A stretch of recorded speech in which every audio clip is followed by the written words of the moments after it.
Assalamualaikum warahmatullahi wabarakatuh. Selamat datang di channel Kang Slamet. Kali ini Kang Slamet akan membawakan kisah yang berjudul Petaka Kematian di Sekolah. Cerita ini ditulis oleh Desi Syafitri.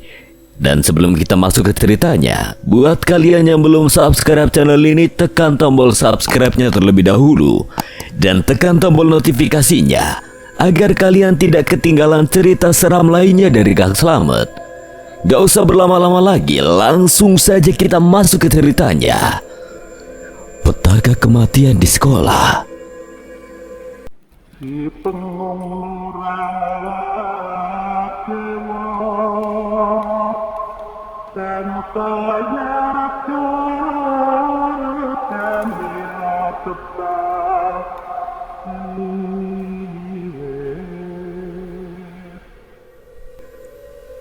bego banget sih lu. Itu bukan kantor pos tapi kantor polisi. Bongok banget sih lu. Ya udah sih, sama aja. Bakso pesanan mereka akhirnya datang. Rafli langsung melupakan perdebatannya dengan Dewi dan langsung menyantap baksonya. Besok kita ke rumah Bagas, kita ngomongnya sejujurnya aja biar kita diizinin buat lihat rekaman CCTV. Lo yakin kita bakal diizinin sama nyokapnya Bagas? Tenang aja. Mereka pergi ke rumah Bagas untuk menjalankan misi mereka.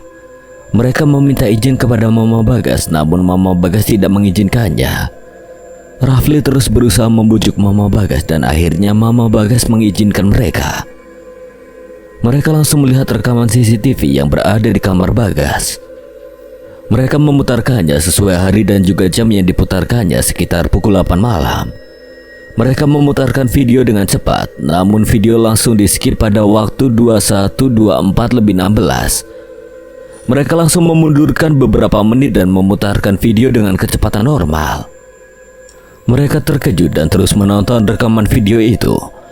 Terlihat bahwa Bagas pada saat itu memang sedang ketakutan, namun mereka tidak mengerti apa yang membuatnya menjadi ketakutan. Suasana yang sangat menegangkan dan membuat Bagas menjadi sangat ketakutan. Bagas terjatuh dan tidak sadarkan diri diakibatkan penyakit asmanya yang mulai kambuh. Mereka langsung menyalin rekaman itu di CD yang telah dibawa oleh Joshua. Dugaan gue ternyata benar. Apa? Kasih tahu kita, Jo. Kita pergi dulu dari sini. Mereka berpamitan pada Mama Bagas dan kemudian mereka pergi menuju kafe. Mereka duduk di dalam mobil yang dikendarai Jo. Jo terlihat seperti orang yang ketakutan. Mereka semakin bingung dan saling bertatap muka. Joshua mengendarai mobilnya dengan kecepatan sangat tinggi, membuat mereka menjadi ketakutan. Sampailah mereka di kafe, mereka langsung bernapas dengan lega dan turun dari mobil. Joshua langsung duduk dan tubuhnya semakin gemetar. Terlihat rasa ketakutannya begitu kuat. Mereka yakin bahwa Joshua sedang menyembunyikan sesuatu di antara mereka. Jo, lu jujur aja sama kita. Lu itu kenapa? Begini.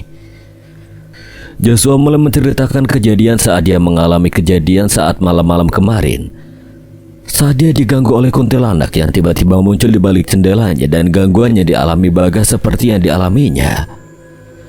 Joshua meminta untuk melihat rekaman CCTV yang berada di kamar Bagas karena dia mendengarkan ucapan Dwi saat kemarin yang dia mengatakan bahwa Bagas menelponnya dan memberitahukan bahwa dia diganggu oleh setan.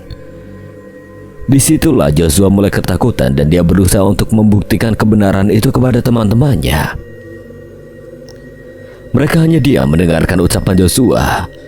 Mereka sedikit percaya tidak percaya karena mereka sendiri juga tidak yakin bahwa itu adalah gangguan dari makhluk tak kasat mata.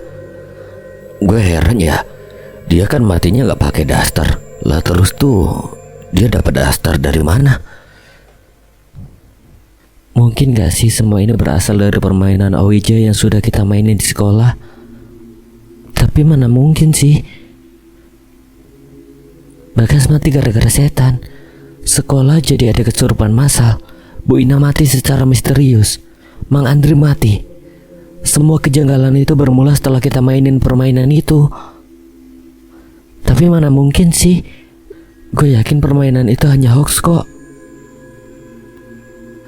Untuk tahu kebenarannya, kita tanya langsung aja sama kakak lo.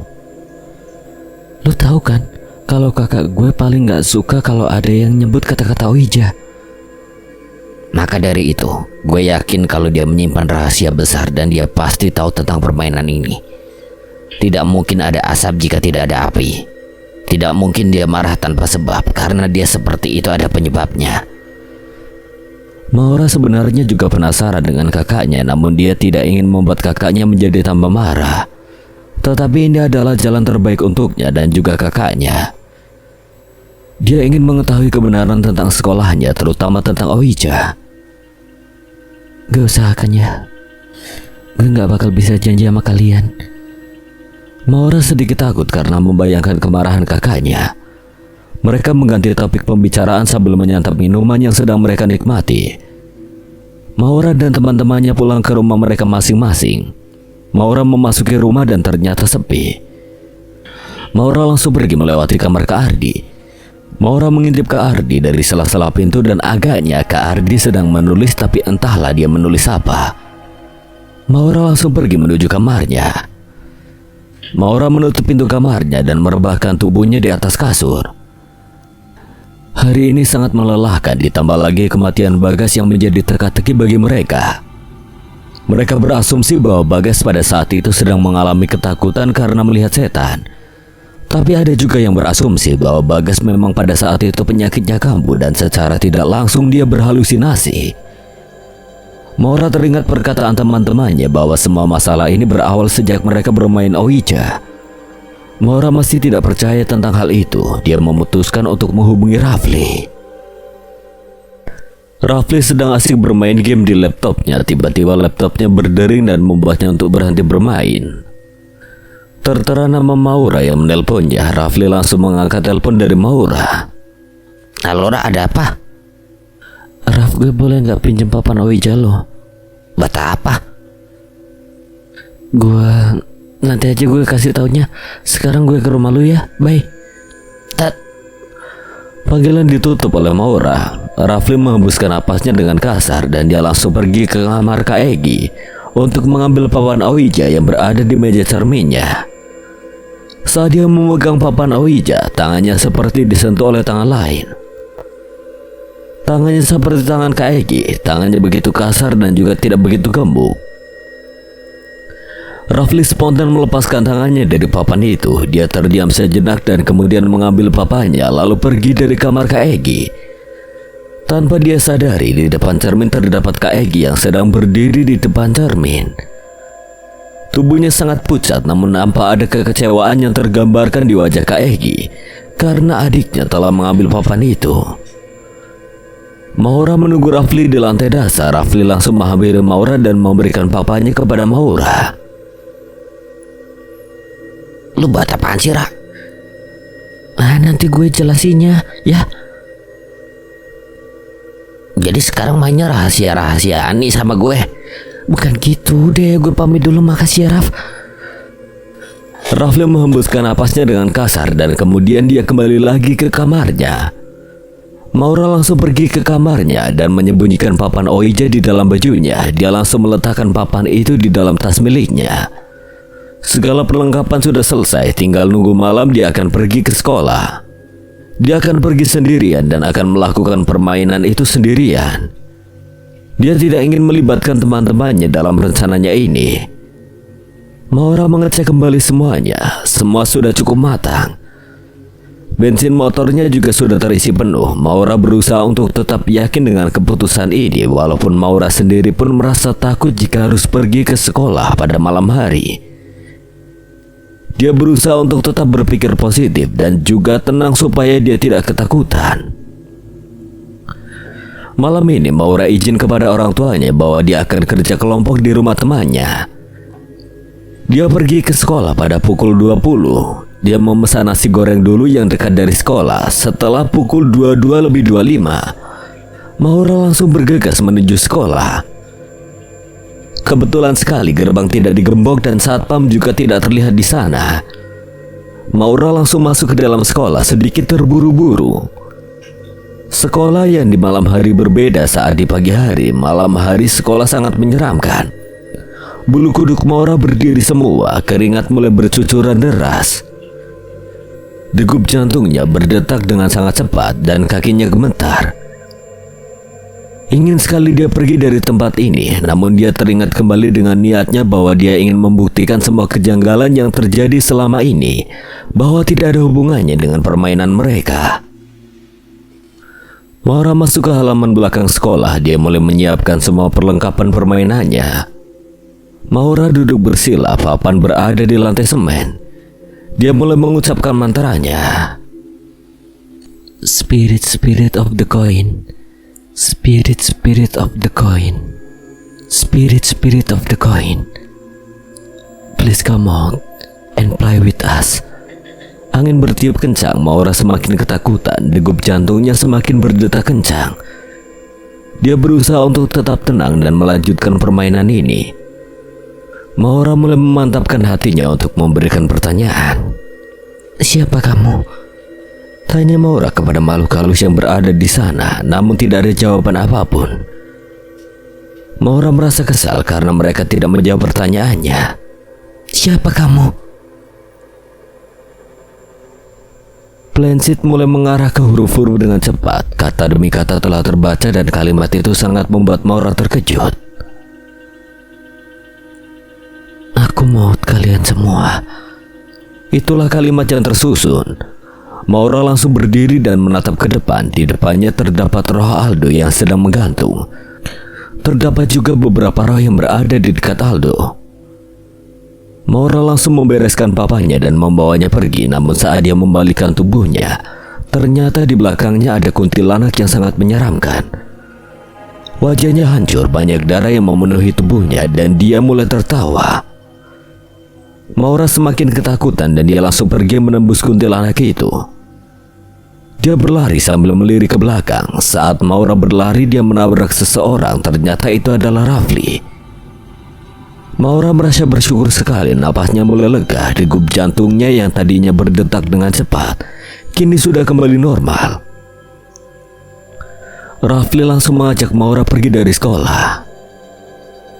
Maura tiba-tiba menggangguku yang lagi bermain game di laptop. Dia menelponku dan meminta izin untuk meminjam papan Ouija. Aku bingung mau diapain sama dia. Aku juga ragu-ragu untuk meminjamkan pada Maura karena dia orang yang nekat. Aku takut dia nekat pergi ke halaman belakang sekolah dan bermain Ouija sendirian. Maura datang menungguku di ruang tamu. Dia terlihat seperti sedang terburu-buru. Aku curiga sekaligus penasaran dengan Maura. Aku bingung untuk apa dia membutuhkan papan Ouija itu. Aku memutuskan untuk mengintai dan mengikuti Maura saat nanti dia keluar rumah. Aku terus mengintip di balik gorden jendela rumah. Terus aku menunggu Maura keluar dari rumah sampai aku tak mandi karena masih sibuk mengintai Maura. Mama sempat marah-marah karena gerak-geriku yang sangat mencurigakan. Aku terus gelisah menunggu Maura. Terus menatap ke arah jam dinding dan juga ke arah rumah Maura di balik jendela rumah. Kini Maura telah keluar dari rumahnya saat pukul 20 tepat. Aku bergegas untuk mengikuti Maura dengan motor. Kumatikan lampu motor supaya tidak menimbulkan rasa curiga Maura. Semakin penasaran saat dia sampai di sekolah. Kecurigaanku ternyata benar bahwa Maura akan bermain Ouija di halaman belakang sekolah. Maura pergi makan nasi goreng hingga pukul 22:25. Setelah itu dia langsung masuk ke dalam sekolah yang kebetulan tidak ada Pak Satpam di sana dan pagar juga tidak dikunci. Aku gak berani masuk ke dalam. Jadi aku memutuskan untuk menunggu tempat nasi goreng. Nikmatnya nasi goreng tidak membuatku menjadi tenang. Justru aku semakin khawatir dengan Maura. Namun aku berusaha untuk tetap sabar menanti Maura. Maura belum juga keluar dari sekolah hingga pukul 23:30 atau tepatnya setengah 12. Aku khawatir, tapi aku juga takut untuk masuk ke dalam. Namun pada akhirnya aku memutuskan untuk pergi ke dalam sekolahan dan membuang semua rasa takutku. Saat aku masuk ke dalam dan sudah sampai di depan gedung sekolah, tiba-tiba ada yang menabrakku dan ternyata itu adalah Maura. Dia sangat panik, takut dan juga syok. Wajah Maura sangat pucat, degup jantungnya sangat kencang hingga terdengar. Tubuhnya gemetar dan keringat dinginnya bercucuran. Aku semakin tidak mengerti dengan kejadian yang dialami Maura. Aku melangkahkan kaki menuju gedung sekolah. Namun Maura memegang tanganku dan membuat aku berhenti. Aku langsung mengajak Maura keluar dari sekolah. Ku ajak Maura ke tempat sate Kang Asep di dekat rumah Dwi.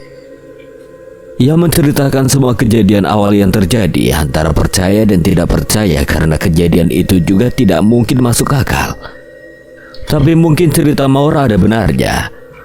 Aku terus berusaha membuat dia tenang. Aku gak tega dengan keadaan dia saat ini. Baru kali ini aku lihat Maura ketakutan seperti ini. Aku mulai mengerti bahwa kejadian yang dialami oleh Maura sama seperti yang dialami oleh almarhum Bagas. Rumit. Itulah yang pertama kali aku pikirkan. Bagaimana mungkin setan ada di kehidupan ini? Setan hanya sebuah ilusi, namun kenapa di sini benar-benar terjadi? Setelah memakan sate, aku langsung bayar semua sate yang aku makan dan Maura. Biar kelihatan gitu kalau kantong gue ini gak kosong walaupun tipis ya. Aku langsung membuntuti Maura di belakang menuju rumahnya. Dia tampak murung, tidak memiliki semangat apapun. Maura langsung mengembalikan papan Oijab punyaku dan kemudian dia memasukkan motornya dan masuk ke dalam rumah. Aku merasa bersalah karena saat di sekolah aku malah mengikuti rasa takut. Aku merasa seperti seorang pengecut. Aku tidak bisa melindungi sahabatku sendiri yang sudah aku anggap sebagai keluarga. Aku langsung kembalikan papan itu di meja cermin punya Kak Egi. Saat aku melihat ke arah cermin, aku seperti melihat Kak Egi yang berdiri di belakangku. Terlihat kekecewaan di wajahnya. Spontan aku langsung menoleh ke belakang, namun tidak ada siapapun di sana. Aku lihat lagi ke arah cermin dan tiba-tiba kakakku ada di depan mukaku. Langsung aku terjatuh karena kaget dengan kehadiran kakak. Dan aku langsung bangun keluar dari kamar Kak Egi. Wajah Kak Egi benar-benar berbeda dengan biasanya. Wajahnya sangat pucat dan juga seram. Aku masih ketakutan karena melihat arwah kakakku sendiri. Mama sudah tidur. Hanya aku yang tengah malam seperti ini malah matanya masih terjaga. Aku akhirnya memutuskan tidur di ruang tamu karena takut Kak Egi datang ke kamarku dan membunuhku. Aku menjadi takut dengan Kak Egi. Wajah semasa hidupnya berbeda dengan sekarang. Kak Egi sepertinya memendam rasa kecewa denganku, namun aku tidak mengerti dia kecewa denganku karena apa. Aku langsung tertidur pulas di sofa ruang tamu. Lebih baik aku tidur di sofa daripada di kamar. Di ruang tamuku bisa teriak sekencangnya, sedangkan di kamar, udah gak bisa dibayangin. Saat di sekolah sekarang sedang pelajarannya Bu Ida. Maura izin ke toilet karena dia ingin buang air kecil. Saat dia masuk ke dalam kamar mandi, dia menemukan plensit di depan pintu toilet. Dia langsung mengambil plensit itu dan melihatnya dari lubang tersebut.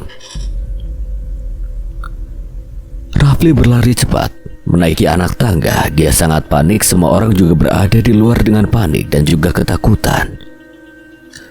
Sesekali Rafli terjatuh karena terlalu cepat menaiki anak tangga dan membuatnya terpeleset. Setelah beberapa lama, akhirnya dia sampai di atap sekolah. Dia langsung menghampiri Maura yang hendak melompat dari atap sekolah. Rafli langsung menariknya dan seketika Maura tersadar. Lu ngapain mau lompat, Ra? Maura terkejut karena dia tiba-tiba berada di atap sekolah. Tidak bisa dipercaya karena awalnya dia berada di depan pintu kamar mandi. Dan tiba-tiba dia berada di atap sekolah. Rafli langsung membawa Maura turun dari sana. Tidak lama kemudian sekolah menjadi rusuh kembali karena kesurupan massal. Kini terjadi kembali dengan jumlah korban yang bertambah banyak. Mereka berempat langsung pergi mencari tempat aman. Mereka memutuskan untuk pergi ke kelasnya Maura karena di sana lebih aman daripada di tempat lainnya. Joshua menutup pintu dan mengganjalnya dengan meja. Mereka berempat duduk berhadapan. Maura hanya menunduk, tidak berani menatap teman-temannya. Lu gila, Ra? Kenapa nekat sih? Kenapa lu nekat main Oida sendirian? Dasar goblok. Sekarang keadaannya makin parah, Ra. Bentak Joshua dengan amarah yang menggebu-gebu. Kita main bersama-sama aja udah kacau. Lah ini lu malah main sendirian. Mau jadi sok jagoan lo? Kalau punya otak tuh dipakai, Ra. Egois lo. Ngambil keputusan sendiri. Maksud lu apa bilang gitu ke Maura? Ngapain lu pakai bawa-bawa otak segala? Udah pinter lu ah. Halah. Lu gak akan naik kelas kalau orang tua lu gak nyuruh guru. Gak usah ikut campur lo. Gak usah nyolot lo. Mereka berdua saling berdekatan dan sepertinya ingin berantem. Mereka saling memandang dengan tajam dan siap menghajar satu sama lain. Udah stop.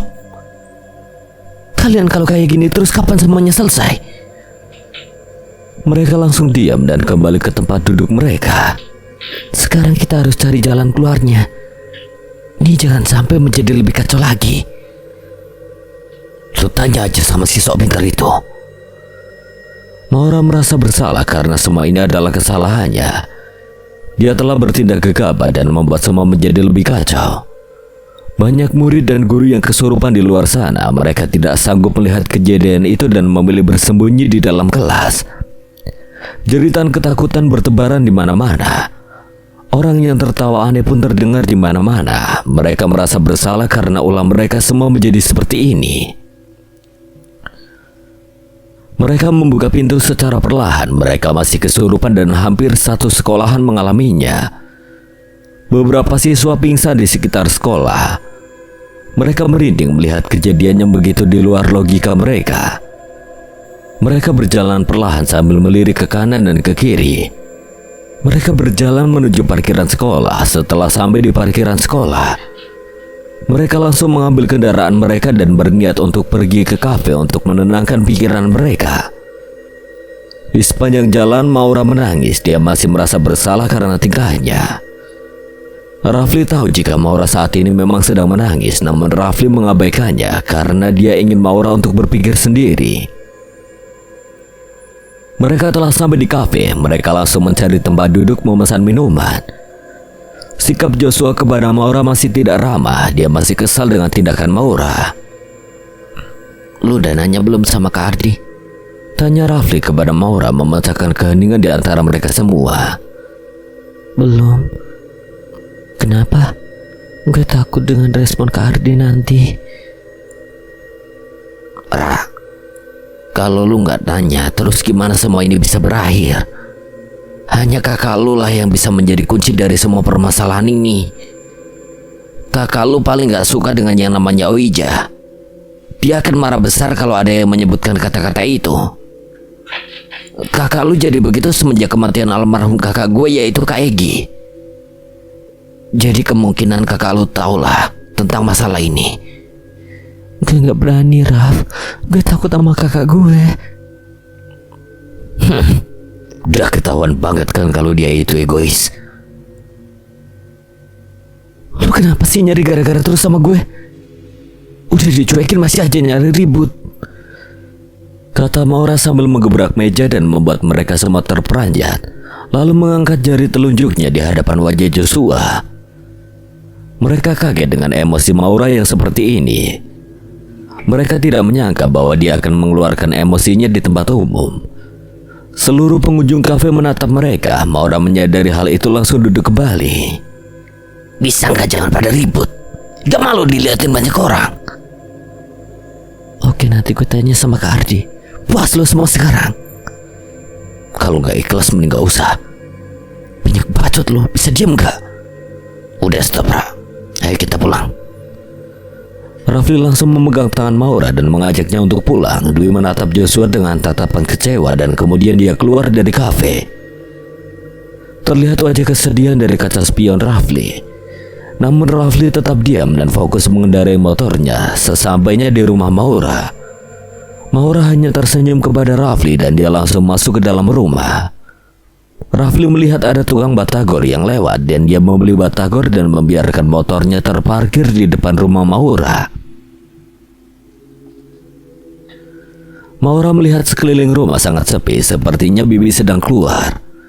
Mama sedang berkumpul dengan teman arisannya dan Papa bekerja. Dia langsung pergi menghampiri kamar Kak Ardi tanpa keraguan di dalam hatinya untuk bertanya tentang hal ini.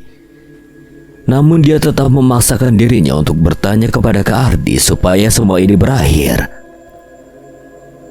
Saat dia membuka pintu kamar Kak Ardi, tanpa hal yang sangat mengerikan, yaitu Kak Ardi tergantung tepat dekat pintu kamarnya. Maura tersentak hebat, hatinya mulai merapu. Dia pun menangis histeris. Kak Ardi.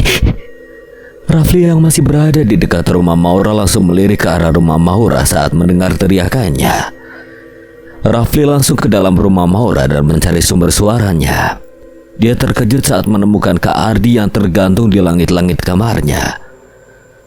Rafli langsung memeluk Maura dan berusaha membuatnya untuk tetap tenang. Ra, lo harus sabar ya. Kak Ardi meninggal, Raf. Kakak gue meninggal. Kakak gue pergi. Rafli masih memeluk Maura yang sedang rapuh dengan erat. Mereka tetap menyaksikan Kak Ardi yang masih menggantung di sana, pucat dan kaku. Itulah yang terlihat saat ini. Kini Maura benar-benar kehilangan kakak yang sangat dia sayangi. Bendera kuning lagi-lagi berkibar, namun saat ini berkibar di depan rumah Maura. Para tetangga, kerabat, dan keluarga juga turut datang untuk memberikan belasungkawa mereka kepada keluarga Maura. Mama Maura menangis histeris sambil memeluk jasad Kak Ardi, sedangkan Papa tetap menahan air matanya dan berusaha untuk tetap terlihat tegar. Maura kini berada di dalam kamar Kak Ardi. Dia melamun sambil menangis. Dwi masuk ke dalam kamar untuk menenangkan Maura. Dia tahu bahwa Maura yang terlihat kuat juga mudah rapuh jika orang yang dia sayangi pergi meninggalkannya. Dwi merasa iba dengan Maura. Kakak yang benar-benar menyayanginya kini membiarkan Maura menyendiri tanpa saudara kandungnya. Maura menangis sambil memeluk baju kesayangan Kak Ardi. Baju kesayangan Kak Ardi itu adalah kado pertama yang Maura berikan kepada kakaknya sebagai hadiah ulang tahunnya. Dwi duduk di sebelah Maura. Dia mengelus pundak Maura sebagai isyarat bahwa dia harus tetap bersabar. Maura berjalan menuju laci meja untuk mencari foto milik Kak Ardi. Tiba-tiba dia menemukan sepucuk surat. Maura penasaran dan dia pun membuka surat itu. Isi surat yang sangat membuat Maura tersentak. Surat itu ternyata tulisan Kak Ardi. Terdapat sebuah pesan dari Kak Ardi. Untuk Maura, adikku tersayang. Dik, kakak minta maaf jika kakak tidak pernah memberitahukan pada kamu penyebab kakak membenci permainan Ouija itu. Kakak gak mau kehilangan kamu. Kakak gak mau kamu pergi meninggalkan kakak. Kakak gak mau kamu menjadi korban seperti Egi. Kakak gak mau kehilangan orang yang sangat kakak sayangi. Kakak tahu bahwa kamu pasti sudah memainkan permainan itu. Percayalah bahwa permainan itu tidak akan berhenti membunuh dan hanya akan menyisakan kamu. Kejadian di masa lalu kini terulang lagi dan itu semua kamu lakukan dengan teman-teman kamu. Kakak selalu mengingatkan jangan pernah mengundang kematian. Tapi sepertinya rasa penasaran kamu lebih banyak daripada peringatan yang kakak berikan kepada kamu. Teman-teman kakak sudah banyak menjadi korban. Mereka semua tewas di depan mata kakak. Mereka semua terbunuh, terutama Egi. Kakak selalu menyembunyikan ini karena kakak sangat trauma. Kakak ketakutan. Kakak takut akan terbunuh. Permainan itu berbahaya dan kamu harus menghadapi resiko itu. Kamu harus kuat dan jangan sampai kamu bunuh diri seperti kakak saat ini. Kakak tahu kamu adalah orang yang kuat. kakak sayang sama kamu. Ardi Gunawan. Surat itu langsung diambil alih Dewi dan dibaca olehnya. Setelah Dewi membacanya, dia langsung melipat surat itu dan meletakkannya di kantong celananya. Sebuah jawaban, namun tidak seutuhnya. Dia akan memberitahukan surat itu kepada teman-temannya. Maura tidak menyangka yang dia alami ini juga dialami oleh kakaknya sendiri. Sekarang dia mulai ketakutan. Dia takut teman-temannya akan terbunuh dan dia juga terbunuh. Dia menyesal telah mengikuti rasa penasarannya hingga membuat mereka terjebak di suasana seperti ini.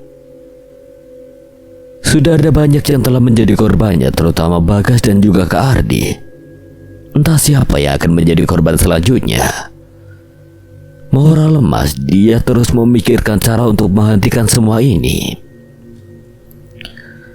Sesuai rencana, Egy membawa permainan yang telah mereka rencanakan berminggu-minggu lalu. Dia mencari tenda yang telah didirikan oleh teman-temannya.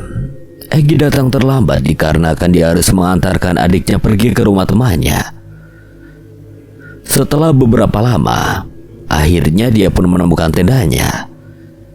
Egy langsung masuk ke dalam tenda dan melihat beberapa temannya sedang memakan mie instan.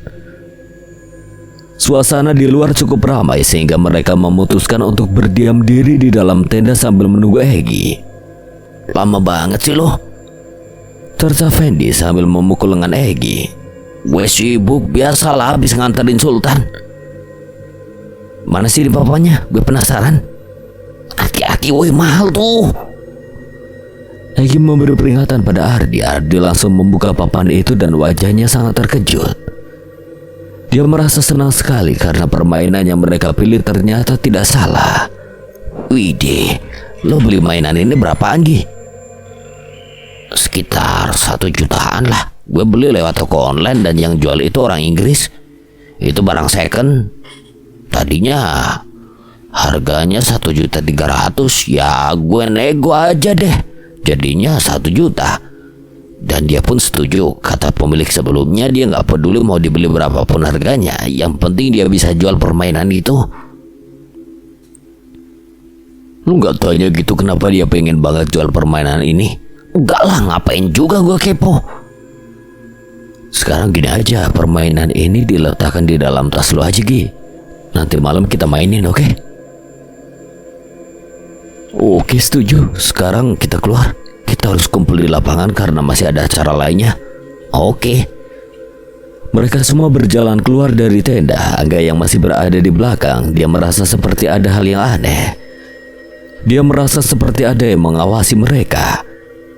Namun dia berusaha untuk tetap tenang dan langsung keluar dari tenda. Suasana sangat menyenangkan. Mereka menikmati kegiatan yang telah dibuat oleh guru-guru mereka. Mereka terus menjelaskan kegiatan hingga tengah malam tepat. Mereka kembali masuk ke dalam tenda. Tubuh mereka terasa sangat lelah karena kegiatan yang begitu padat. Mereka terkejut karena papan Oija yang sebelumnya diletakkan di dalam tas Egy kini sudah berada di luar tas Egy dan telah tersusun seperti ada yang menyiapkan permainan itu. "Siapa yang beresin ini?" "Tadi udah di dalam tas kan, Gi?" "Udah kok." "Tapi siapa yang pindahinnya, Fen? Kita semua tadi di lapangan kan?" "Tadi gue yang beresin." "Kapan lu kesininya, Di? Kan dari tadi lu sama gue terus." "Kepo, udah yuk kita main." "Ngantuk kah?" "Elah, ayolah." Kemudian mereka memaksakan diri untuk memainkan permainan itu. Egy memimpin permainan itu, memberikan arahan sekaligus membaca mantra. Awalnya mereka tidak percaya. Namun ketika Planchet bergerak sendiri, disitulah mereka mulai percaya dan mulai merasa merinding. "Jangan digerak-gerakin, woi." "Kagak, gue gak ngerakin." "Gue juga gak ngerakin." "Lu yang gerakin kan, Mal?" "Lu kali Dirga yang gerakin. Gue mah sama sekali gak gerak-gerakin ya," kata Akmal sedikit kesal. "Tunggu, kita sama sekali gak gerakin Planchet. Berarti ucap Ardi namun tidak melanjutkan perkataannya lagi. Apa benar ini adalah Sinta? Yes. Plancid bergerak menuju kata yes. Mereka mulai merinding dan bergidik sedikit ketakutan. Apa yang ingin kamu lakukan? Aku akan membunuh kalian semua. Plancid bergerak dengan cepat dan mengarah ke huruf-huruf itu. Degup jantung mereka berdetak semakin kencang. Ardi langsung membuang Plancid itu dan berusaha untuk mengatur napasnya kembali. Lo ngapain buang Plancidnya? Permainan ini konyol, permainan ini tuh gak masuk akal. Jawab Ardi membalas bentakan Egy. Ardi langsung membuka sleting tendanya dan langsung keluar dari tenda. Dia terkejut saat melihat semua orang telah mati.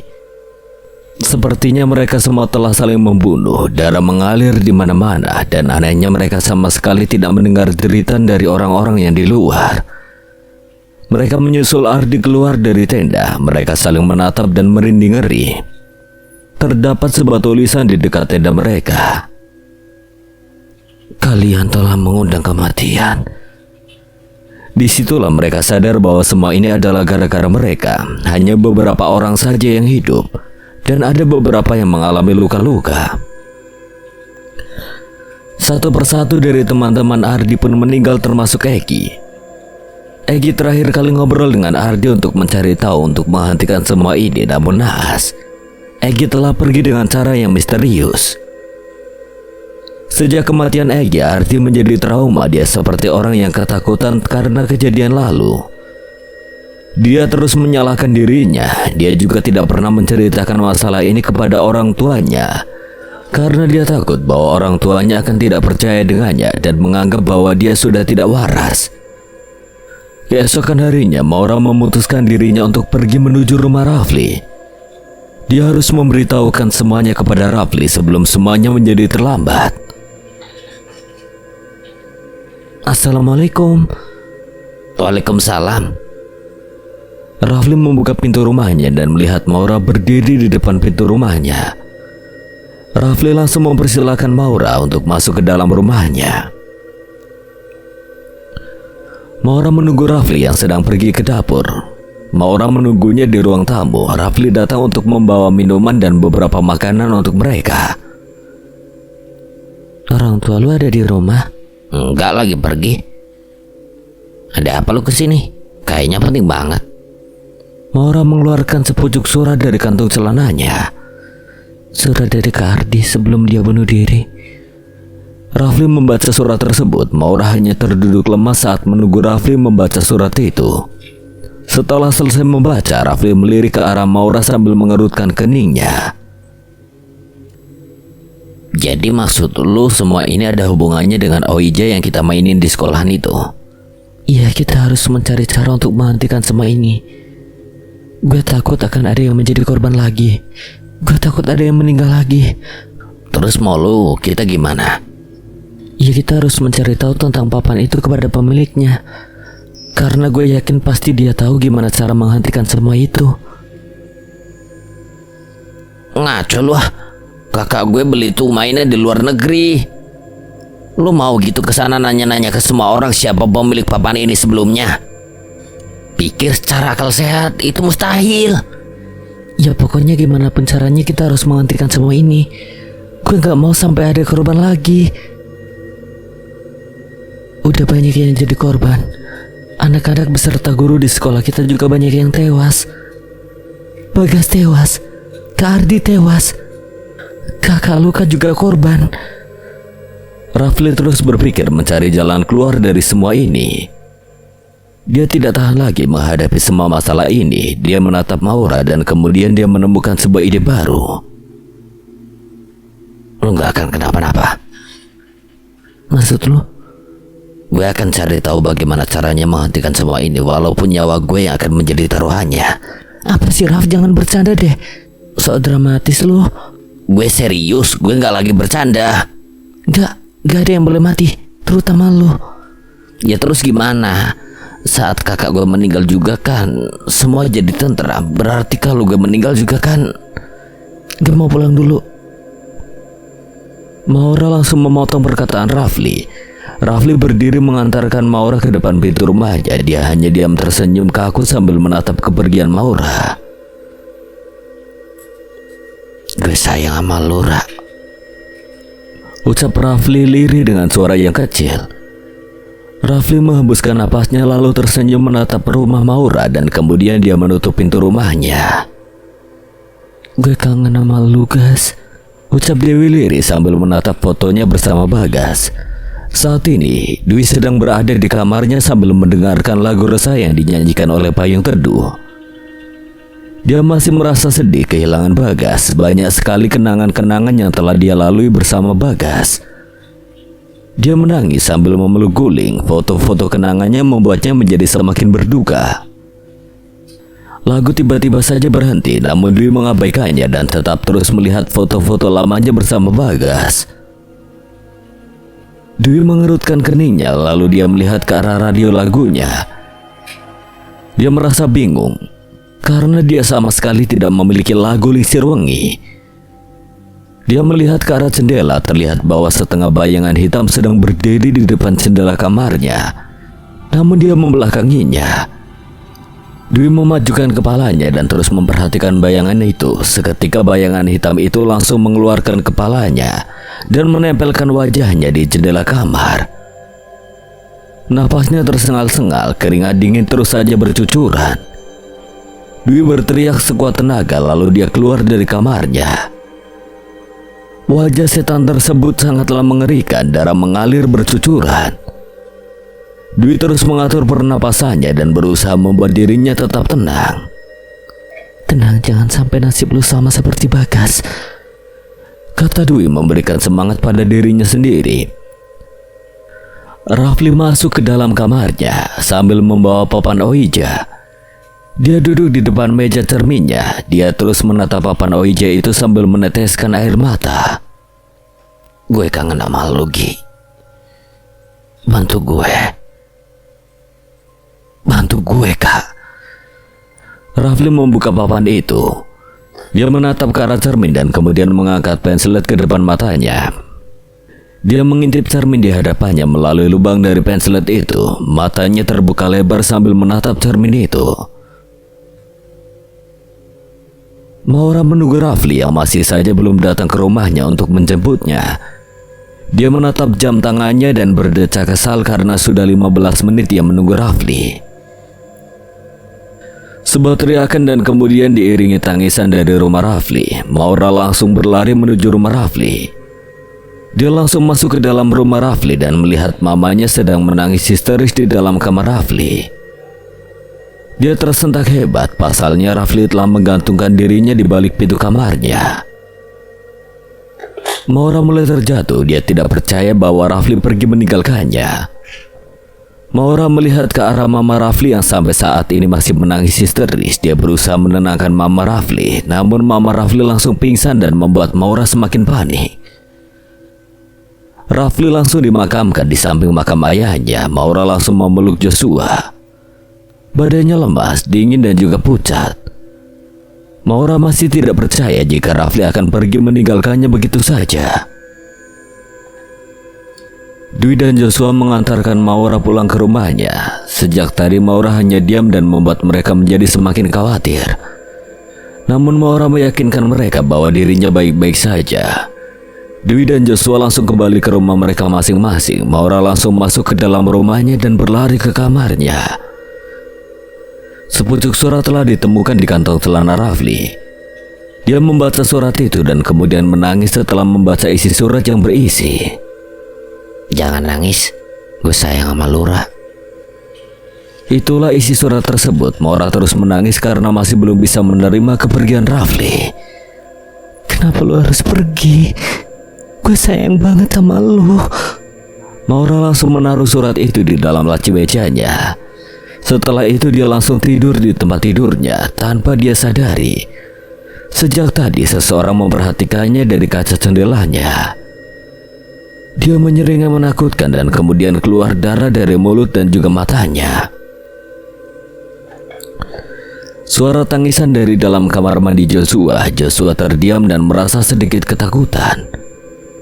Dia teringat dengan kejadian beberapa waktu yang lalu. Joshua terus duduk di sudut kamarnya sambil memeluk gulingnya. Suara tangisan itu semakin keras dan membuatnya tidak nyaman. Joshua memberanikan diri untuk membuka pintu kamar mandi itu. Dengan langkah perlahan dia pergi menuju kamar mandinya hingga dia berada di depan pintu kamar mandi. Dia membuka pintu kamar mandi itu dan melihat seorang anak kecil dengan wajahnya yang hancur. Nafasnya mulai sesak. Anak kecil itu mengangkat jari telunjuknya dan menunjukkan ke arah guling yang dia bawa. Saat dia melihatnya, ternyata itu adalah pocong yang dipenuhi oleh darah. Joshua langsung melempar pocong itu ke arah anak kecil itu dan dia pergi dari kamar mandi. Joshua duduk di atas kasurnya dengan posisi kaki yang ditekuk. Barang-barang di kamarnya mulai berjatuhan. Keringat dingin mulai membasahi tubuhnya. Degup jantung terus berdetak tak karuan. Tawa kuntilanak mulai memenuhi isi ruangan. Dia terus mengedarkan pandangannya mencari kuntilanak itu. Tiba-tiba kuntilanak itu sudah ada di depannya. Dia terus berdoa, namun tawa kuntilanak itu semakin kencang. Joshua mulai terangkat dan kuntilanak itu mencekik lehernya. Dia terus berdoa tanpa henti hingga tubuhnya benar-benar lemah tak berdaya. Secara tiba-tiba, Kak Aryo masuk ke dalam kamar Joshua dengan cara mendobrak pintunya. Dia terkejut saat melihat keadaan adiknya saat ini. Kuntilanak itu melirik ke arah Kak Aryo yang sedang mematung, memperhatikan adiknya dengan wajah yang panik. Kuntilanak itu berteriak dengan sangat kencang hingga Kak Aryo terlempar dari kamar Joshua hingga lantai dasar. Lalu kuntilanak itu melempar Joshua ke setiap sisi kamarnya dan berakhir di depan pintu kamarnya. Kak Aryo. Dia terus memanggil kakaknya. Dia sangat khawatir dengan keadaan kakaknya saat ini. Dia memaksakan dirinya untuk bangun dan pergi menghampiri kakaknya. Sejumlah luka yang cukup banyak, namun dia tetap menahan rasa sakit itu. Lantunan doa terus dia ucapkan di setiap langkahnya. Dari tangga dia melihat bahwa kakaknya telah bersimbah darah. Dia berlari menghampiri kakaknya sambil menangis. Dia mulai memanggil ambulans sambil memeluk kakaknya. Joshua dan juga Kak Aryo saat ini dirawat di rumah sakit. Dwi dan juga Maura langsung pergi ke rumah sakit setelah mendapatkan kabar dari Joshua. Sesampainya di sana, kondisi Kak Aryo saat ini sedang koma dan Joshua masih terbaring di atas tempat tidurnya. Maura dan Dwi langsung menghampiri Joshua. Joshua masih ketakutan. Air matanya terus mengalir membasahi pipinya. Mereka berusaha membuat Joshua lebih tenang, namun Joshua terus saja menangis gemetar sambil berkata, "Kita harus menyelesaikan permainan ini. Kasihan kakak gue. Dia sekarang jadi korbannya." Mengingat Kak Aryo, Maura teringat kembali dengan kakaknya. Mereka semakin merasa tidak tega dengan Joshua dan Kak Aryo.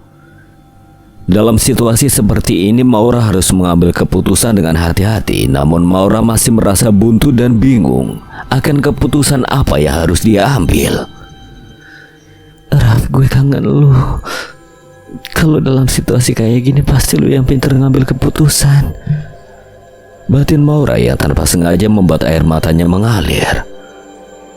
Dwi memberikan pundaknya kepada Maura. Dia terus mengelus rambut Maura dan membuatnya tenang. Ini semua salah kita, Ra. Kita harus bisa ngikutin alur permainan ini.